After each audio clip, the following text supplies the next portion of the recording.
So Sensex అనేది ఒక particular రేంజ్లో మూవ్ అవుతుంది. సో ఈ లెవెల్ ఇది ఏదైతే జోన్ ఉంది కదా, సో ఈ జోన్ అనేది మంచి సపోర్ట్గా యాక్ట్ చేస్తుంది, అండ్ ఈ జోన్ అనేది రెసిస్టెన్స్గా యాక్ట్ చేస్తుంది అనమాట. సో ఇప్పుడు మనకు ఒక ఐడియా వచ్చింది, మార్కెట్ సెన్సెక్స్ ఏముంది, ఒక పర్టికులర్ రేంజ్లో తిరుగుతుంది. అండ్ ఒక పర్టికులర్ స్టాక్ కానీ, ఒక పర్టికులర్ ఇండెక్స్ కానీ, ఆర్ఎల్స్ ఒక పర్టికులర్ ఏదైనా పర్టికులర్ థింగ్ కానీ ఒక బాక్స్లో కన్సాలిడేట్ అంటే ఒక రేంజ్, ఒకటే రేంజ్లో చాలా రోజుల నుంచి కన్సాలిడేట్ అయితే ఆ బ్రేక్అవుట్ ఇచ్చినప్పుడు మూమెంట్ అనేది చాలా లాంగ్ ఉంటుందన్నమాట. ఇప్పుడు ఎంతైతే కన్సాలిడేట్ అయ్యి ఎంత ఎక్కువ కన్సాలిడేషన్ ఉంటే అంత స్ట్రాంగ్ ఉంటుంది బ్రేక్అవుట్, అండ్ అంత లాంగ్ కూడా ఉంటుంది. సో ఇక్కడ ఏమవుతుంది అంటే, సో ఇక్కడ కూడా సేమ్ థింగ్ అనమాట. ఇక్కడ మార్కెట్ అనేది ఇక్కడ నుంచి ఇక్కడ వెళ్ళింది, ఆ తర్వాత కన్సాలిడేట్ అవుతుంది.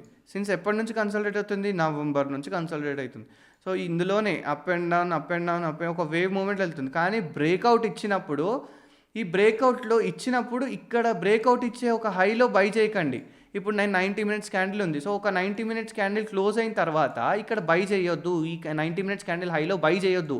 Let it come for retracement. ఈ రిట్రేస్మెంట్ అయిన తర్వాత ఈ లెవెల్కి మళ్ళీ వస్తుంది, బికాజ్ ఈ లెవెల్ ఏదైతే రెసిస్టెన్స్ ఉండేనో అప్పుడు అది ఆ రిట్రేస్మెంట్కి వస్తుంది. బికాజ్ ఇక్కడ నుంచి బ్రేక్అవుట్ ఇచ్చిన తర్వాత అందరూ ఈ లెవెల్లో బై చేసి స్టాప్ లాస్ అనేది ఈ లెవెల్లో పెడతారు, ఈ బ్రేక్అవుట్ లెవెల్లో పెడతారు. కానీ ఒక ప్రో ట్రేడర్ ఏం చేస్తాడు, ఈ మార్కెట్ని బ్రేక్అవుట్ అయిన తర్వాత, ఎగ్జాంపుల్ ఈ బాక్స్ ఉంది, సో ఇందులో బ్రేక్అవుట్ అయిన తర్వాత ప్రో ట్రేడర్ ఏం చేస్తాడు, ఇక్కడ కొనడు.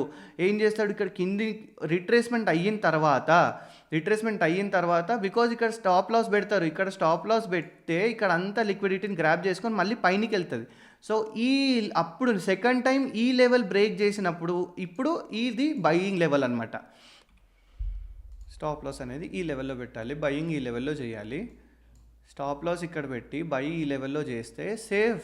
ఎందుకంటే ఆల్రెడీ మార్కెట్ రిట్రేస్మెంట్ అయిన తర్వాత మళ్ళీ ఎందుకు వస్తుంది, అప్పుడు నీకు లెంత్ ఉంటుంది. ఇప్పుడు ఏదైతే ఇక్కడ నుంచి ఇంతవరకు పోయింది రిట్రేస్మెంట్ అయిందో, ఇక్కడ నుంచి ఈ మూమెంట్ ఏదైతే అయిందో ఇక్కడ నుంచి అంతే మూమెంట్ అవుతుంది.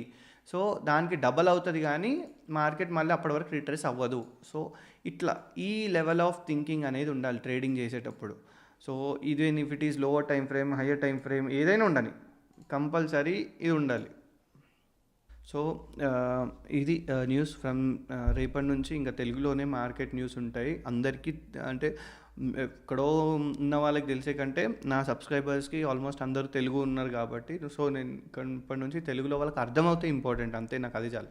మోస్ట్లీ అర్థమవుతే లైక్ చేయండి, సబ్స్క్రైబ్ చేయండి, అండ్ ఏమైనా డౌట్స్ ఉంటే కామెంట్స్లో మెన్షన్ చేయండి. నేను మీకు ఏదైనా స్పెసిఫిక్ స్టాక్ రిలేటెడ్ ఏదైనా అనాలిసిస్ కావాలి అనుకున్నా కానీ కామెంట్లో మెన్షన్ చేయండి, నేను అదే స్టాక్ స్పెసిఫిక్ రిలేటెడ్ ఒక వీడియో చేస్తాను.